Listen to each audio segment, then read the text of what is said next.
Graça e paz, amados e queridos irmãos em Cristo, que o Senhor continue vos abençoando poderosamente. Estou aproveitando esta oportunidade, fazendo esse vídeo, para trazer a todos vocês uma palavra especial. Tenho certeza que Deus irá falar ao teu coração. Estamos vivendo uma época, né, que em si nós vamos estar observando muitas tradições, né, pessoas participando dessas tradições. E eu queria compartilhar com você um texto, um estudo, uma palavra que Deus me deu. E eu queria realmente que você estivesse atento e com o coração aberto para o que Deus vai falar. O texto que eu quero usar por base está lá no livro do Evangelho, escrito por Marcos, capítulo 7, e o versículo 8 e 9, que diz assim: deixando o mandamento de Deus, vos apegais à tradição dos homens.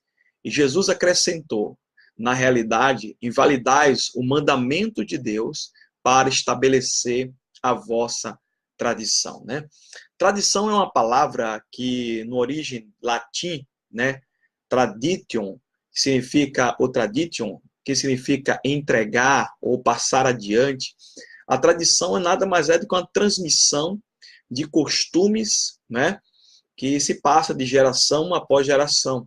Isso a gente vai entender a respeito de festas, festas populares, festas que as nossas famílias, as gerações praticam, e muitas vezes nós nem sabemos a origem dessas tradições, não sabemos o objetivo dessas tradições, e nem qual foi o momento da concepção dessas tradições. Mas eu quero falar especialmente sobre as festas juninas, né? Principalmente aqui no Nordeste, tem uma força muito grande, né? Mas antes de eu prosseguir sobre esse assunto, eu espero que você me entenda que eu não estou aqui de forma nenhuma para combater as festas juninas, nem combater religião nenhuma, né? Porque o que eu quero é esclarecimento, mostrar para você daquilo que Deus tem falado ao nosso coração através das Santas Escrituras, né? Então, abra sua mente, renove seu pensamento e entenda que o que Deus quer para você é sempre o melhor, né? Se você não concordar, não precisa compartilhar, tá certo? Não vou entrar aqui em polêmica, mas se você gostou, depois do final do vídeo, você compartilha aí com a sua rede, tá bom? As festas juninas, elas acontecem, claro, no mês de junho, e especialmente para 3 santos católicos, né? O Santo Antônio, que é dia 13, o São João, que é dia 24, e o São Pedro, comemorado dia 29, ou seja, para Antônio, para João e para Pedro, né, respectivamente. E essas comemorações, elas antecedem, inclusive, no mês de junho, que é as festas juninas, antes mesmo da era cristã, né? A partir do século IV, os santos católicos, como Antônio, João e Pedro, foram associados a essas festas do mês de junho. Foi uma forma que a Igreja Católica encontrou para homenagear seus santos populares e, ao mesmo tempo, ofuscar uma antiga tradição pagã que predominava nesse mês de junho, nas festas chamadas juninas. No hemisfério norte, né, havia várias celebrações pagãs que aconteciam durante os solísticos, ou seja, o período de adoração ao sol, o verão. Vários povos da antiguidade, como os celtas, como os egípcios, aproveitavam a ocasião para realizar seus rituais que pediam fartura, né, nas colheitas, né? Era tudo envolvido a área da colheita. Na Europa, né, os cultos que aconteciam nesse período era a fertilidade, né, para que o campo produzisse frutos, para que a plantação fosse uma plantação extremamente próspera, né, e foram começando a introduzir vários costumes durante essas tradições. E aí a Igreja Católica, como sempre, né, procura cristalizar, ou seja, cristalizar ou cristianizar ou cristianizá-los, né, essas festas, instituindo essa homenagem aos 3 santos justamente no período, né? Essa pesquisa eu fiz, inclusive, também com a antropóloga Lúcia Lena Rangel, da Universidade Católica lá de São Paulo, que produziu todo esse material a respeito da origem, né? A origem curiosa, né, das festas juninas, que não teve origem na Igreja Católica, mas começou bem antes, né, através dos celtas, através de muitos povos que usavam esse período de junho para fazer uma espécie de culto à divindade da colheita, né? Uma época de adoração a ídolos, que era este momento da colheita, né, o que antecedia a colheita. Com a chegada dos jesuítas portugueses aqui no Brasil, esse costume, essa tradição veio e começou a se fundir com os costumes tanto dos negros como também dos indígenas. E esse caráter se tornou uma festa muito popular, ainda mais aqui no Nordeste. Os festejos juninos se fundiram, e aí veio a valorização das comidas típicas, né, produzidas por esses povos, principalmente a base de milho, né? Os nativos começaram a se vestir, e naquela época havia uma valorização muito grande pela vida caipira, isso porque nesta época que começou o século XX, mais ou menos, 70% da população brasileira vivia no campo. Então havia todo esse encaixe perfeito das festas juninas, aquela tradição que vinha da Europa, com o comportamento dos índios, que já também adoravam, né, através de danças, muita música. No período de junho, essa festa chamada festa que antecedia a colheita, a festa dos rituais que para trazer fartura para a mesa daqueles indígenas. Então, aí a coisa se misturou tanto e foi uma cultura associando a outra e colocando tudo dentro disso aí. Mas alguns símbolos que eu achei interessante na pesquisa, que era a respeito, por exemplo, da fogueira. A fogueira, ela simbolizava a proteção contra os maus espíritos, que atrapalhava a prosperidade das plantações. Para os cristãos, as fogueiras elas foram idealizadas como se fosse a forma de Maria, né, de Isabel. A Isabel procurou acender a fogueira para mostrar para Maria, ou seja, para avisar para Maria, mãe de Jesus, o nascimento do seu filho João Batista, que aconteceu no dia 24 de junho. Né? Mas isso é só uma alegoria, não existe comprovação bíblica nenhuma para este fato. Né? E aí, para os pagãos, a fogueira, na verdade, era para espantar os maus espíritos. Né? Por isso que acendiu-se fogueira nesse período de junho. Os balões, né? Muitos povos fabricam fogos, balões, era simbolizando pedidos de oferenda para o céu, né? A realização de pedidos, e também que simbolizava até para também acordar São João, né? Que ele estava dormindo, né? Precisa dos fogos para acordar. Mas o que eu achei interessante foi o casamento caipira, né? Talvez você não veja mesmo, mas é uma certa sátira, né? Do tradicional casamento, talvez até querendo banalizar o sentido do mesmo. A noiva aparece grávida, né? O pai dela obriga o noivo a casar, geralmente o noivo aparece lá meio bêbado, tentando fugir do altar várias vezes, né? E aí o noivo aparece, e aí é capturado pelo pai, com a espingarda, que é a ajuda do delegado, do compadre, casa à força este casal. Imagine só, né, as pessoas participando desses festejos e não sabem a origem pagã que tem essa festa, né, com tantos símbolos que ao mesmo tempo parece cultural, mas não é. É uma festa religiosa associada a culto a santos, né, como nós falamos aí em cima, Antônio, João e Pedro. A Bíblia diz lá em 1 João, capítulo 2, versículo 15, o seguinte texto: não ameis o mundo e nem o que há no mundo. Se alguém ama ao mundo, o amor do Pai não está nele. E aí, a gente começa a levar a coisa para um lado mais interessante, porque muitas pessoas começam a dizer assim, não, mas, pastor, o culto é a adoração aos santos, né? Homens de bem, a Bíblia diz que nós devemos ser santos, né? O Deus nos chamou a gente de santo, lá em 1 Pedro, capítulo 2, versículo 9, que diz lá, vós, porém, sois raça eleita, sacerdócio real, nação santa, povo de propriedade exclusiva de Deus. Aí tem a nação santa, né? Mas eu quero te passar um esclarecimento para você entender que em nenhum momento na Bíblia Deus fala sobre essa santidade ou a santificação ou ser santo como uma forma de você fazer algum tipo de festa para essa santidade. Porque, na verdade, o processo de ser santo é um processo obrigatório para todo cristão. Olha o que a Bíblia diz lá em Levítico, capítulo 20, versículo 7. Portanto, santificai-vos e sede santos, porque eu sou o Senhor vosso Deus. Lá em 1 Pedro 1,16 fala, porque está escrito, sede santos, porque eu sou santo. Então, ou seja, essa palavra de santo significa separado, alguém que se separa para agradar a Deus, para não viver uma vida de pecado. Não tem nada a ver com a adoração a santos, né? Quando, na verdade, Deus manda todo cristão ter um comportamento de santidade, ou seja, se afastando do mundo. A palavra santo significa separado, né? Então, todos aqui que creem em Jesus Cristo devem se separar do mundo e das coisas deste mundo, né? E aí, essas pessoas, muitas vezes, fazem essa pequena mistura, né? Essa pequena confusão entre ser santo e adorar santo. O que tem a ver a santidade a título de ordenança para todo cristão, como a canonização, ou seja, a canonização que é feita pela Igreja Católica para venerar, como se diz os católicos, né, para venerar a pessoas que, porventura, se destacaram através de prodígios e milagres. Né? Então, o que a Bíblia diz? Eu vou ler aqui a Bíblia Católica, que tem escrito aqui em Deuteronômio, capítulo 5, versículo 8 e 9.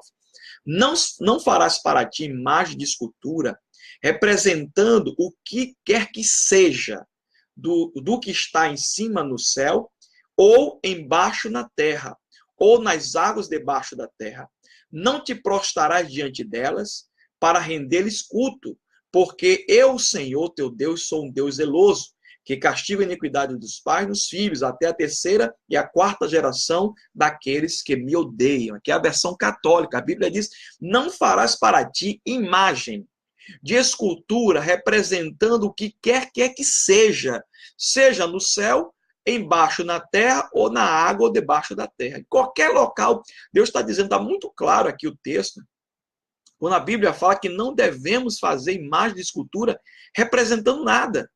Né? Isso que a Bíblia está falando através da lei aqui e da palavra do Senhor. O que é canonização? Dentro do conceito católico, é um decreto que inclui uma pessoa na categoria de santo, o qual pode ser ou receber veneração dos fiéis, ou seja, a pessoa ali é beatificada e já tenha falecido, e através de alguns milagres confirmados, o Papa proclama aquela pessoa como uma pessoa santa.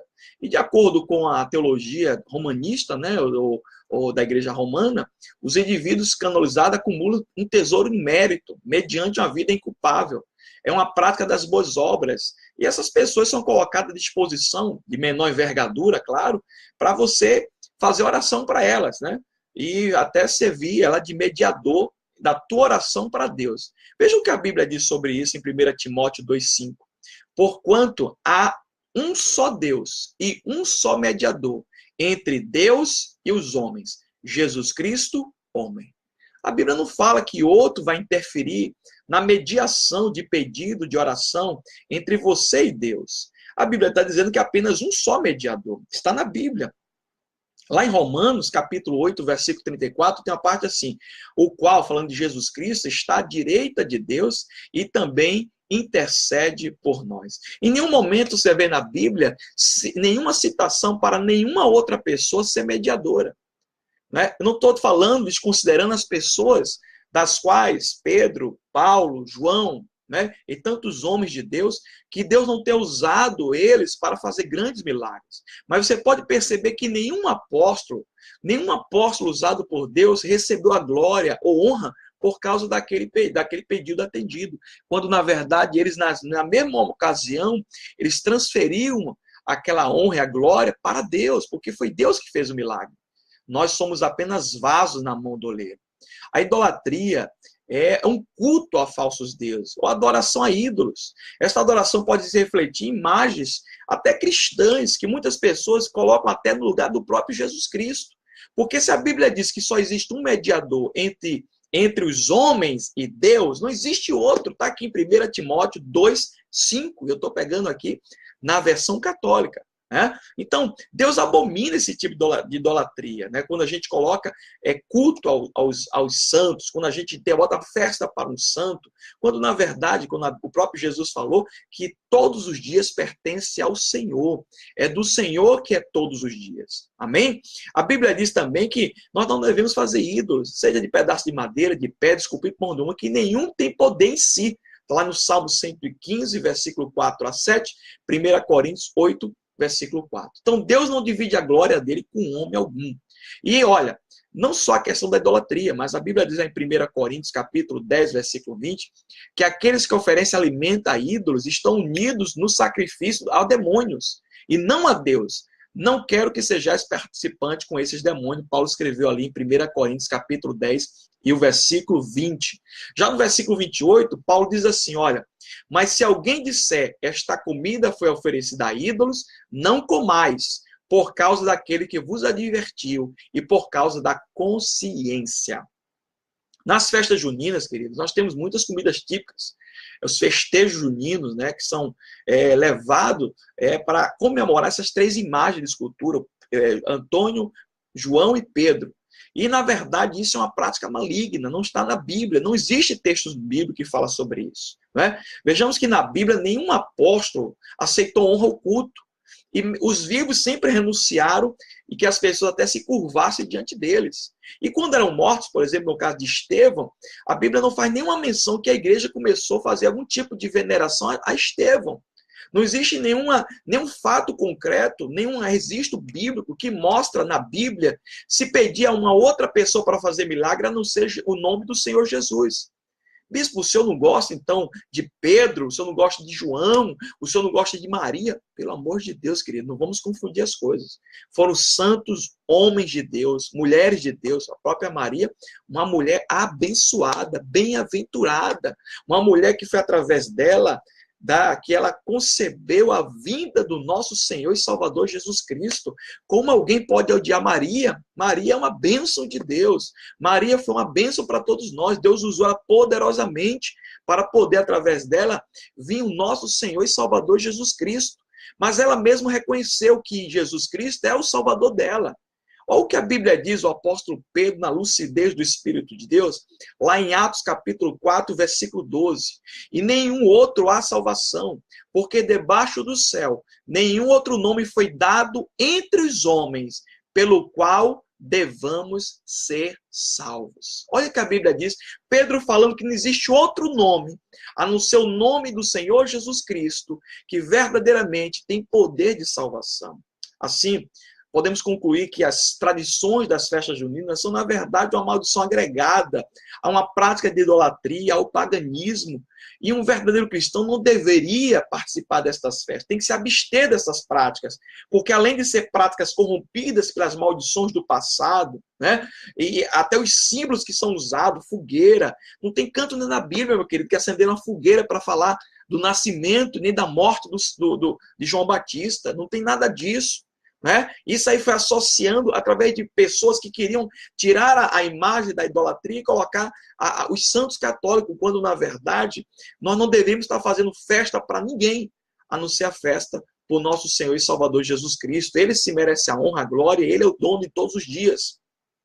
A Bíblia diz, queridos, que nós devemos fugir da aparência do mal.